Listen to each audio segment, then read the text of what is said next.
So, thanks for the introduction, Tim. In a world full of digital media, it's not easy to find the one that is just right, that meets the needs of your students. So creating digital media is also an important part of every teacher's job. Animations, in particular, are difficult to create on your own and even more difficult to tailor to the needs of your students. To guide teachers through this process, we developed specific theory-based design criteria for creating animations for chemistry lessons. And that is the topic of my presentation. At first, this project is part of the competence network Lernen Digital, which means learning digital, which consists of 500 plus participants from universities, state institutes, and schools. And they created 200 plus projects. And the main goal for our work in this project is to create teacher trainings for digital enhanced teaching. But at first, let me start with the triangle of chemistry teaching by John Stone. John Stone stated that the content in chemistry can be presented on 3 representational modes. The first one is the macroscopic level. The second one is the symbolic level. And the third one is the submicroscopic level.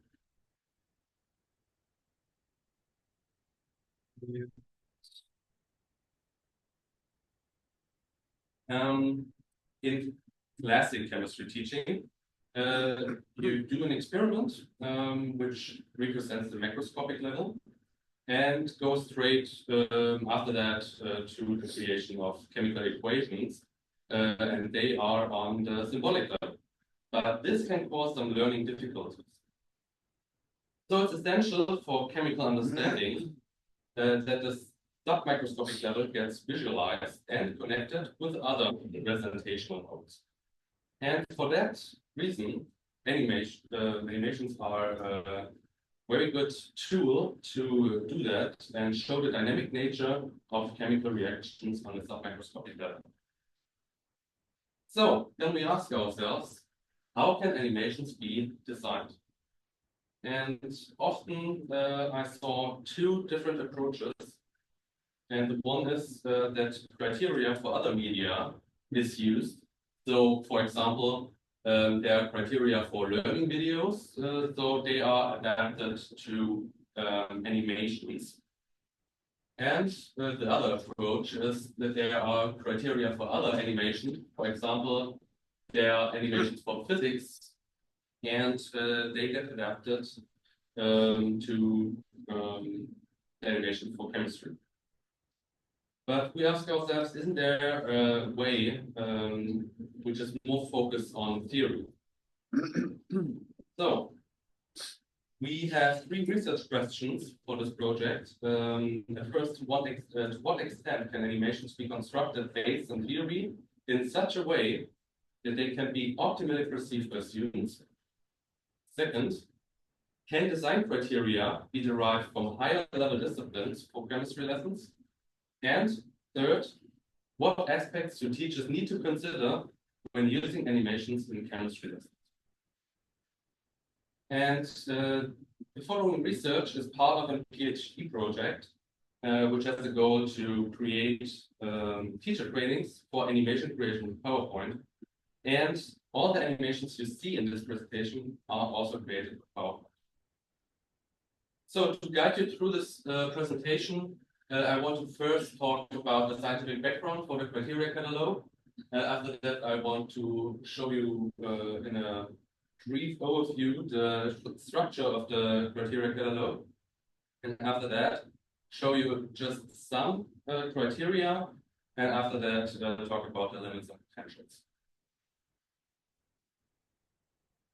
So the scientific background, we tried to merge 3 different disciplines by looking at the learning research and chemistry education, and also looking at the perceptual psychology, and also took a look on the neuroscience research.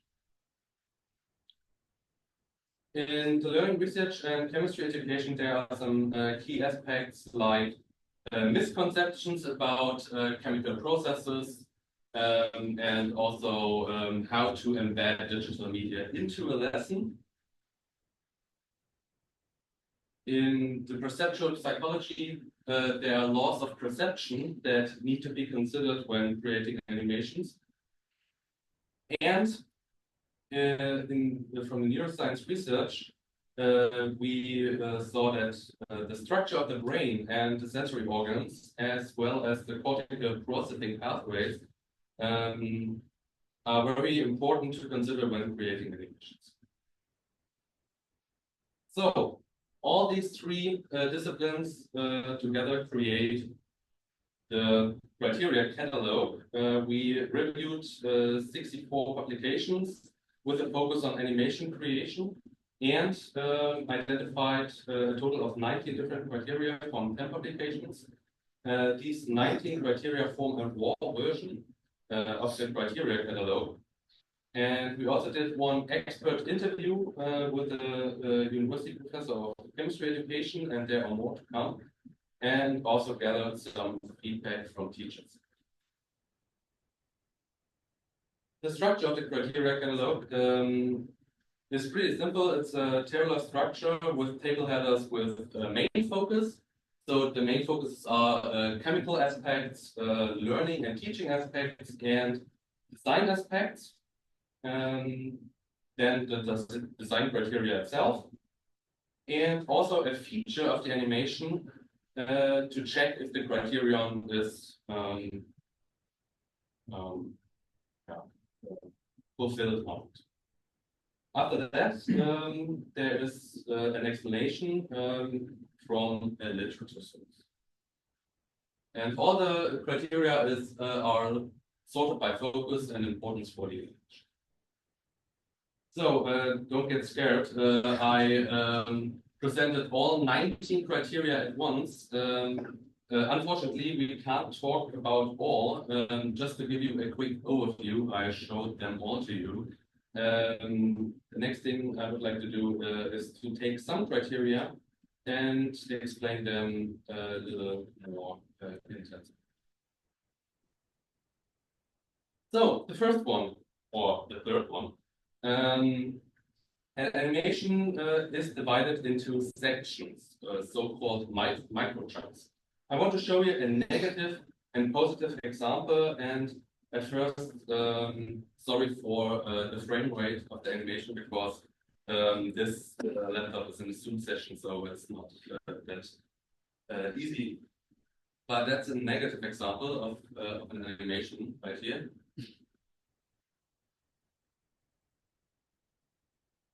I mean, chemically, that's all right. All the important steps are shown, but the animation had no short breaks between key aspects of the animation. So it would be much better if between every single step of the animation, there's a short break, which I can control as a presenter, to guide through the animation in a speed that is that's good for the learning group. Kind of laggy, sorry. But what's the reasoning behind this? There is a very fundamental theory of creating animations, and that's the animation processing model, which consists of 5 phases. And our goal is to support students in every possible way to process the complex dynamic information included in animations. So you see there are 5 phases, and in the following, I will focus on phase 1, which is the first phase when seeing an animation.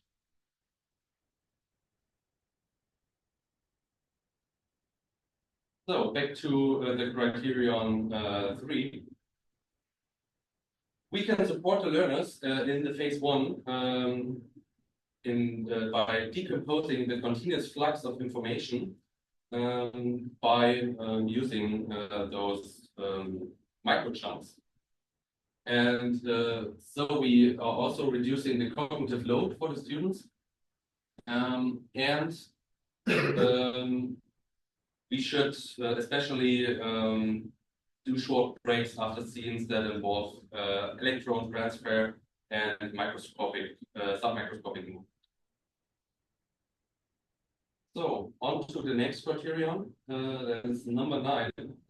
An animation allows to link symbolic, macroscopic, and submicroscopic information in a meaningful way.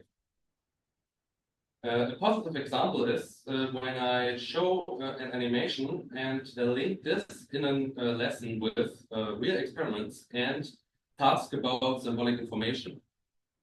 But a negative example is shown here. Actually, I created this at the beginning of my PhD. It shows a galvanic element, and we see that all 3 presentational modes are mixed in this picture. So we see the macroscopic level by the galvanic element, we see the submicroscopic level, and we also see the symbolic level, all in one picture.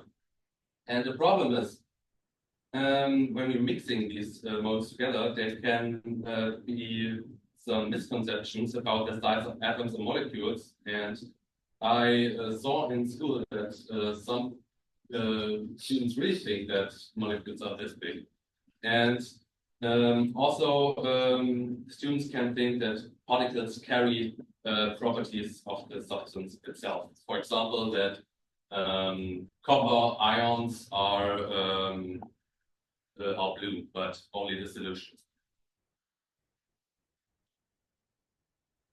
On to the next criterion, linear and predictable movements were used. The reasoning behind this is very interesting because when a sensory stimulus hits our retina, it pre-activates surrounding ganglion cells on the retina and corresponding cortical cells in the brain. And this happens in a linear activation pattern. So the brain predicts where the stimulus is going, and it predicts mostly that it goes in a linear way. So this pre-activation ensures that a stimulus can faster be perceived, and the stimulus actually hits those pre-activated cells. But if a change of direction occurs, the object may not be observed for tenths of a second, and parts of the animation can be missed due to localization errors. So we have to be critical on some specific animations like the Rutherford scattering, which is shown here. We tried to do it in a way so it can be perceived in a better way. So we traced the alpha particles with this dotted line. So you can always follow the alpha particle. And let me, I took a look on the time, so I'm playing the animation a bit faster. And after we took a look on the microscopic level, we are going to the submicroscopic level. And we also have the same problem here when an alpha particle flies through this lattice of gold atoms. For now, it's all predictable, but if the alpha particle actually hits a gold nucleus, it gets reflected, and for a few tenths of a second, you can't observe the alpha particle. So there are more work to be done in this animation to ensure that students can observe this phenomenon correctly. So the next criterion, number 12, the perception was directed to relevant aspects of the animation. I want to show you a negative example. So we have 4 water molecules, and they are animated with some movement, and there was an important reaction step that you may miss, because right here, there occurred a reaction. A water molecule reacted to an hydrogen ion and an hydroxide ion. But maybe you can raise your hand if you missed it. Everyone saw it. Oh, that's interesting. Okay. Very sharp eyes. But let me show you how it can be much easier if I just direct your view on the specific area where the reaction occurs. It's much more easy to see this animation. So by doing that, we support learners in phase 1 by highlighting most relevant information, so the students don't have to do it on their own. And it's very difficult for us to adapt to the animation outside our field of view, and it takes a few tenths of a second, so parts of an animation can be missed, like so. And now the last example. Perception of detail and perception of movement are differentiated from each other. There's an example of a coffee molecule in a coffee cup. And here shown is the molecular movement of this molecule and the water molecules around it. And if there's a task to describe the structure of a coffee molecule, it's not that easy. Of course, because it's moving, but why is it so difficult?